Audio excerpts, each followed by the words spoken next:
एक समय की बात है, बादशाह अकबर ने अपने बेगम के जन्मदिन के लिए बहुत ही खूबसूरत और बेशकीमती हार बनवाया था। जब जन्मदिन आया, तो बादशाह अकबर ने वह हार अपनी बेगम को तोहफे में दे दिया, जो उनकी बेगम को बहुत पसंद आया। अगली रात बेगम साहिबा ने वह हार गले से उतारकर एक संदूक में रख दिया।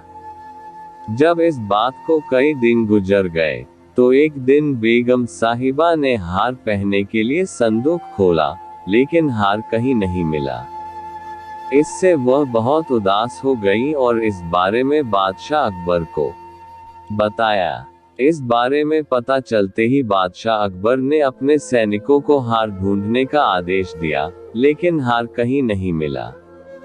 इससे अकबर को यकीन हो गया कि बेगम का हार चोरी हो गया है। फिर अकबर ने बीरबल को महल में आने के लिए बुलावा भेजा। जब बीरबल आया, तो अकबर ने सारी बात बताई और हार को खोज निकालने की जिम्मेदारी उसे सौंप दी।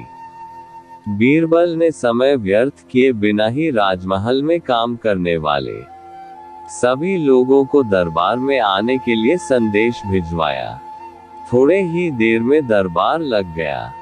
दरबार में अकबर और बेगम सहित सभी काम करने वाले हाजिर थे, लेकिन बीरबल दरबार में नहीं था। सभी बीरबल का इंतजार कर ही रहे थे कि तभी बीरबल एक गधा लेकर राज दरबार में पहुंच जाता है। देर से दरबार में आने के लिए बीरबल बादशाह अकबर से माफी मांगता है। सभी सोचने लगते हैं कि बीरबल गधे को लेकर राज दरबार में क्यों आया है। फिर बीरबल बताता है कि यह गधा उसका दोस्त है और उसके पास जादुई शक्ति है। यह शाही हार चुराने वाले का नाम बता सकता है। इसके बाद बीरबल जादुई गधे को सबसे नजदीक वाले कमरे में ले जाकर बांध देता है और कहता है कि सभी एक एक करके कमरे में जाएं और गधे की पूंछ पकड़कर चिल्लाए, जहां पनाह मैंने चोरी नहीं की है। साथ ही बीरबल कहता है कि आप सभी की आवाज दरबार तक आनी चाहिए। सभी के पूंछ पकड़कर चिल्लाने के बाद आखिर में गधा बताएगा कि चोरी किसने की है। इसके बाद सभी कमरे के बाहर एक लाइन में खड़े हो गए और एक एक करके सभी ने कमरे में जाना शुरू कर दिया। जो भी कमरे के अंदर जाता, तो पूंछ पकड़कर चिल्लाना शुरू कर देता, जहां पनाह मैंने चोरी नहीं की है।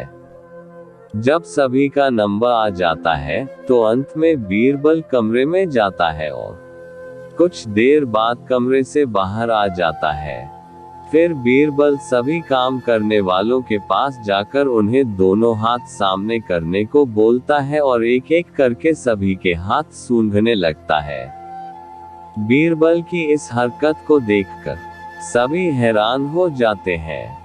ऐसे ही सूंघते सूंघते एक काम करने वाले का हाथ पकड़कर बीरबल जोर से बोलता है, जहां पनाह इसने चोरी की है। ये सुनकर अकबर बीरबल से कहते हैं, तुम इतने यकीन के साथ कैसे कह सकते हो कि चोरी इस सेवक ने ही की है? क्या तुम्हें जादुई गधे ने इसका नाम बताया है? तब बीरबल बोलता है, जहां पनाह यह गधा जादुई नहीं है, यह बाकी गधों की तरह साधारण ही है। बस मैंने इस गधे की पूंछ पर एक खास तरह का इत्र लगाया है।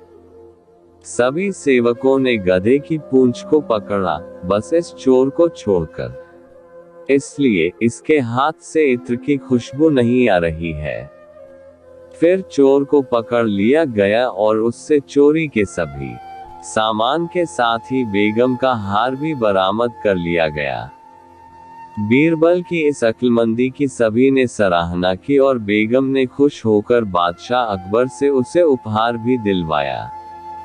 कहानी से सीख। इस कहानी से यह सीख मिलती है कि बुरे काम को कितना भी छुपाने की कोशिश करो, एक दिन सबको पता चल ही जाता है। इसलिए बुरे काम नहीं करने चाहिए।